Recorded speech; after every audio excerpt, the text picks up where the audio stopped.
So if you're familiar with YouTube, you'll be familiar with a lot of the clickbait and things that lure you in. Like everything, there is no the most important muscle. It is just shining some light on an area which a lot of people neglect.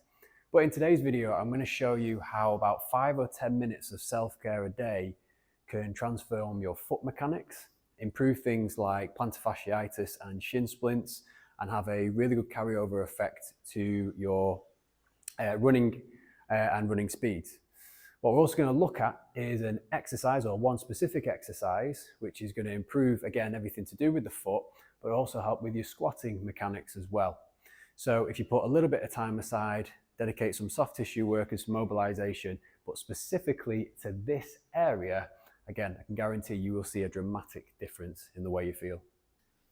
So the muscles that we are going to be looking at today are your long toe extensors. So the muscle here, which a lot of people will be familiar with, is called your tibialis anterior. And it sits in between these sections, so where your tibia is, and then on the side where the fibular bone is, we've got this thick muscle here, and it basically dorsiflex the foot like this, so brings the foot upwards. Now, if we take that layer away, underneath we have our extensor hallucis longus and extensor digitorum longus.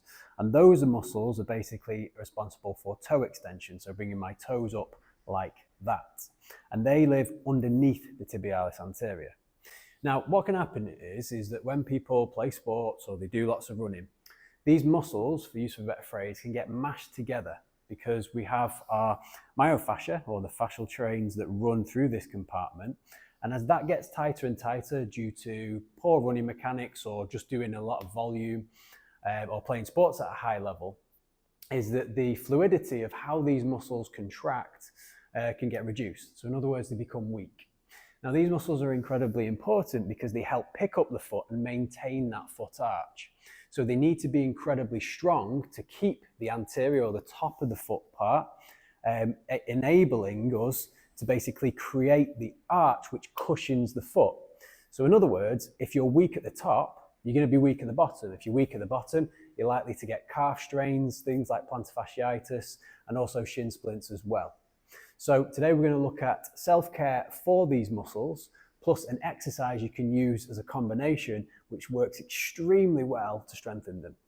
So all you need for this is just a lacrosse ball.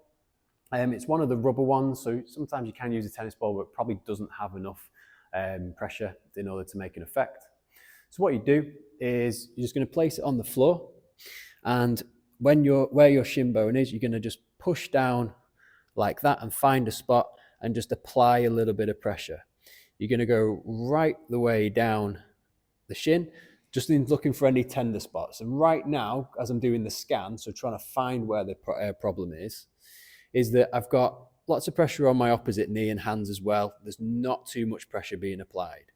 So I'm going to find that sore spot, and I'm just going to hold that position there. And now I'm going to shift. I'm going to put my opposite foot just gently on my heel, and I'm just going to shift my weight into there like so. So I've found the point which feels a little bit restricted, a little bit tender.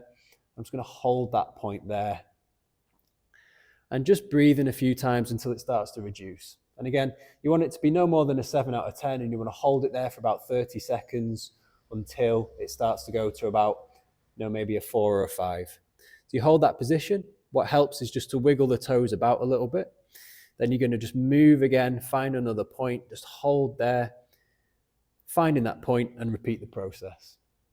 It's really common for one side to be more sore than the other, but you can just repeat both sides until you feel like you've ironed them out. And again, this process only needs to be about 5 minutes, but the main thing is you're just applying a little bit of pressure to the tissue. That wakes it up in the brain. In other words, the brain becomes more aware of that area. And if you think of it like a hose pipe as well, is that the compression will restrict blood flow, and then when you take the pressure off, it'll improve the blood flow to that area, which is very important. So that's what we're looking to do with this soft tissue drill. So now we're going to go into the exercise, and this is actually an incredibly difficult movement to do. It requires mobility and a heck of a lot of strength in the toes. And it's something that you'll realize how weak you are in that area if you can't do it. So the way we start is you're going to go onto all fours like this, and you're going to just go into the typical fire hydrant stretch where you bring this foot level with the hand. What you're then going to do is repeat the process with the other foot, but keeping your other foot there. So we're going to go into the bottom of the squat. So I'm going to try and keep my hands to the floor, and I'm going to bring my other foot up like this. Now, what this does is that it allows you to then create a position where your elbows are pushing against your knees. You're going to shift your body weight forward, and that's really key because shifting the body weight forward loads into the toes and gets you off your heels. So you want to be forward so you can feel your feet really push into the ground. So I've got my knees are traveling over the toe. I'm pushing my knees out with my arms, and then I'm going to sit down like this and pull myself up.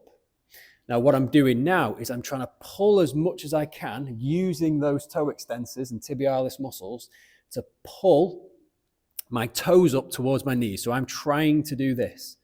And this movement, as you really contract it, you'll feel these muscles really fire up. So you hold that position, I'm pulling there, pulling up, up, up, up, up, up. And I'm thinking that the more I pull with my toes, the more I pull my hips down like this. Okay? So I'm sat down here, I'm holding that position as nice symmetric, and I just like to do breaths. So I'll breathe in, hold that position, really contract as much as I can, and breathe out for 5 breaths. Then I'll bring myself back, go back down, get the ball, and restart the process. So it is quite an advanced drill, and the main thing that you're thinking about is that you're pulling, as you contract through those toe extensors, you're pulling your bum to the ground, you're trying to get yourself further up so you're into the squat position. Now, if you're looking at that and thinking, I want to give that a go, but I think it's a little bit too advanced, here is the other option. So you can have this foot forward here like this, and if your mobility doesn't allow you to, and you're up here or your hands are at the floor, just keep yourself like so in this position. You're going to shift your toes forward, and then you're going to pull the same movement. So you're going to really drive those toes up as much as you can, and imagine you're trying to pull your knees into the ground. So you're trying to do that. And what you can do is have your hands out in front of you and just rock the hips forward, pull, pull, pull, pull, pull, pull, pull with the knees and back. Give yourself a little breather, and again, pull those knees down, pull the knees forward into the floor. So they're going in that direction, and you hold and you contract, contract, contract, contract, contract. So all here is firing up. And what you'll notice is if you feel like you can't do it or you fatigue very easily, this is an indication of how inhibited these muscles are. So in other words, not functioning.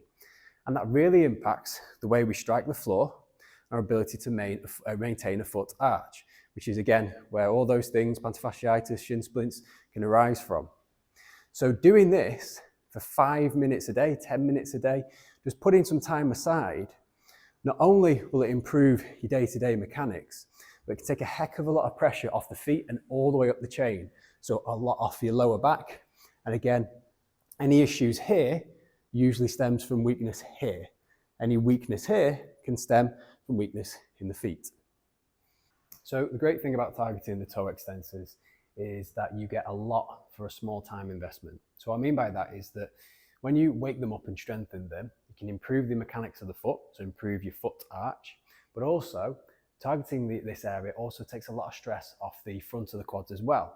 If those get tight, that can again affect the lower back and the hip.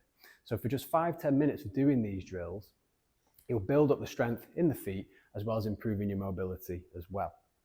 You can use a Theragun instead of the lacrosse ball. So if the lacrosse ball is either too painful or you prefer to use a Theragun, it's the same principle where just putting some gentle pressure, just looking to wake up the tissue by improving blood flow and just again, making the brain more aware of the area. If you found this useful, guys, pop a comment below if you've done this and seen some positive effects. Always helps me when you like the video. And if you want to keep up to date with the latest APX videos, please hit subscribe.